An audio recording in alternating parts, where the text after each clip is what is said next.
ঠিক আছে, চলুন শুরু করা যাক। আজ আমরা আন্দামান দ্বীপপুঞ্জের এমন এক অদ্ভুত আর গা ছমছমে রহস্য নিয়ে কথা বলবো, যা শুনলে রীতিমতো অবাক হতে হয়। আধুনিক পৃথিবীর এত কোলাহল, এত টেকনোলজি, সবকিছুর বাইরে সম্পূর্ণ আলাদা একটা জগৎ। পৃথিবীর মানচিত্র থাকার পরও এই জায়গাটা যেন পুরোপুরি ভিন্ন একটা গ্রহ। একবার কল্পনা করা যাক, এমন একটা জায়গা যেখানে সময় যেন 12,000 বছর আগেই একদম থমকে গেছে। মানে একদিকে আধুনিক দুনিয়ায় মানুষ মহাকাশ জয় করছে, আর্টিফিশিয়াল ইন্টেলিজেন্স নিয়ে কাজ করছে, আর ঠিক একই পৃথিবীতে একটা আস্ত মানবগোষ্ঠী 12,000 বছর আগের মতো করেই বেঁচে আছে। এটা কিন্তু কোনো কল্পবিজ্ঞান বা সিনেমার গল্প নয়, একদম খাঁটি সত্যি। একটা আস্ত সভ্যতা ঠিক আদিম যুগেই নিজেদের অস্তিত্ব টিকিয়ে রেখেছে, আর বাইরের পৃথিবীর সাথে তাদের বিন্দু মাত্র কোনো যোগাযোগ নেই। কালাপানি থেকে পলায়ন 1886 সালের স্বাধীনতার এক মরিয়া লড়াই। এই রহস্যের শেকড় খুঁজতে একটু অতীতে ফিরে যাওয়া যাক। সালটা 1886। আন্দামানের সেই কুখ্যাত কালাপানি সেলুলার জেল। চারদিকে অনন্ত সমুদ্র আর ভেতরে নরক যন্ত্রণা।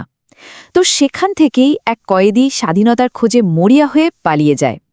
পেছনে সশস্ত্র ব্রিটিশ বাহিনী হন্য হয়েও খুঁজছে। তাই জীবন বাঁচাতে লোকটা উত্তাল আর ভয়ঙ্কর সমুদ্রে ঝাঁপ দেয়। টানা 2 দিন, 2 দিন ধরে সাগরে দিগ্ভ্রান্ত হয়ে ভাসতে ভাসতে রোদ আর ক্ষুধার সাথে লড়াই করে সে অজানা এক দ্বীপের তীরে এসে পৌঁছায়। কিন্তু এখানেই গল্পের আসল মোড় ঘুরে যায়। কি ঘটেছিল সেই ক্লান্ত ক্ষুধার্ত লোকটার ভাগ্যে? সেই অজানা দ্বীপের তীরে আসলে কি অপেক্ষা করছিল তার জন্য?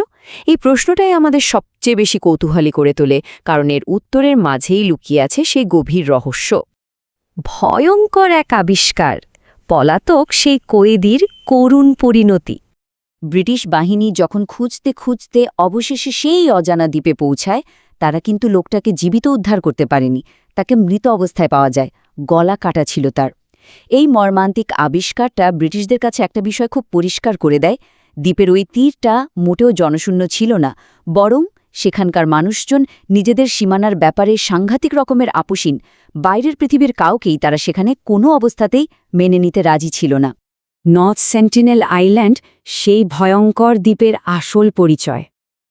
আর সবচেয়ে চমকে দেওয়ার মতো তথ্যটা হচ্ছে মাত্র 50। ধারণা করা হয় এই যে বাইরের দুনিয়ার প্রবেশের বিরুদ্ধে একটা দুর্ভেদ্য প্রাচীর হয়ে দাঁড়িয়ে আছে নর্থ সেন্টিনেল আইল্যান্ড, সেখানে সাকুল্যে হয়তো মাত্র 50 জনের মতো মানুষ থাকে। ভাবা যায়, এত ছোট্ট একটা জনগোষ্ঠী, অথচ যুগের পর যুগ ধরে কিভাবে তারা নিজেদের মাতৃভূমিকে একটা অভেদ্য দুর্গ বানিয়ে রেখেছে। আজ পর্যন্ত পুরো জায়গাটা রহস্যের চাদরে ঢাকা। 12,000 বছর আগের জীবন, সময়ের স্রোতে একেবারেই অপরিবর্তিত এক জীবনধারা। এই মানুষগুলো আসলে শুধু একটা দ্বীপ পাহারা দিচ্ছে না, তারা মানব ইতিহাসের একটা আস্ত প্রাচীন অধ্যায়কে বাঁচিয়ে রেখেছে।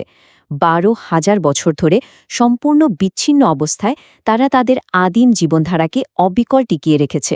বাইরের দুনিয়ার কোনো প্রযুক্তি বা পরিবর্তন তাদের ছুঁতেই পারেনি। একদিকে আমাদের এই বিশাল পৃথিবী, সেখানে ছিল শক্তিশালী ব্রিটিশ সাম্রাজ্য, আধুনিক সেনাবাহিনী, আমেরিকা বা এশিয়ার পর্যটক, আর অন্যদিকে ওই মাত্র 50 জন বিচ্ছিন্ন মানুষ। অত্যাধুনিক অস্ত্রে সজ্জিত বিশাল দুনিয়াকে এই ছোট্ট প্রাচীন সভ্যতা দিনের পর দিন ঠেকিয়ে রেখেছে। দুটি সম্পূর্ণ ভিন্ন জগতের এক অবিশ্বাস্য সংঘাত। নিষিদ্ধ এক অঞ্চল, বহিরাগতদের জন্য চূড়ান্ত সতর্কতা। আর এই দীর্ঘস্থায়ী সংঘাতের কারণেই নর্থ সেন্টিনেল আইল্যান্ড আজ আক্ষরিক অর্থে একটা নিষিদ্ধ অঞ্চল। মানে আধুনিক সেনাবাহিনীও সেখানে পা রাখতে ভয় পায়। 1886 সালের ব্রিটিশ বাহিনী বলুন, বর্তমানের অত্যাধুনিক ফোর্স বলুন, বা দেশ বিদেশের অ্যাডভেঞ্চারার, দ্বীপবাসীদের কাছে এরা সবাই নিছকই অনাকাঙ্ক্ষিত আগন্তুক। আর প্রতিবারই তারা এই অনুপ্রবেশ প্রবলভাবে প্রতিহত করেছে। এটা আসলে বাইরের দুনিয়ার প্রতি একটা কড়া সতর্ক বার্তা। ওই সীমানা পার হওয়া একদম বারণ। ঠিক যেমনটা উৎস থেকে পাওয়া তথ্যে বলা হয়েছে, যে কেউ সেখানে যাওয়ার চেষ্টা করেছে তার পরিণতি ওই জেল পালানো ব্যক্তির মতোই হয়েছে। এটা কোনো বাড়িয়ে বলা কথা নয়, একদম নিরেট আর নির্লিপ্ত একটা সত্য। তাদের কাছে বাইরের মানুষ মানেই চরম বিপদ, আর সেই বিপদ আটকাতে তারা যে কোনো কিছু করতে প্রস্তুত। তাদের এই প্রতিরোধ ব্যবস্থায় বিন্দুমাত্র কোনো আপোষ নেই। এই পুরো বিশ্লেষণ শেষে একটা অত্যন্ত গভীর প্রশ্ন সামনে এসে দাঁড়ায়। এই যে সম্পূর্ণ বিচ্ছিন্ন হয়ে থাকা, এর চূড়ান্ত মূল্যটা আসলে কি? একটা দ্বীপের এই মারাত্মক নীরবতা আর মাত্র ৫০ জন মানুষের টিকে থাকার এই অকল্পনীয় লড়াই আমাদের মানব ইতিহাস আর অস্তিত্ব নিয়েই যেন নতুন করে ভাবতে বাধ্য করে। এই রহস্যময় দ্বীপের আলোচনা আজ এখানেই শেষ করছি, কিন্তু এই প্রশ্নটা নিশ্চিতভাবেই আমাদের ভাবনার জগতে অনেকক্ষণ অনুরণিত হবে।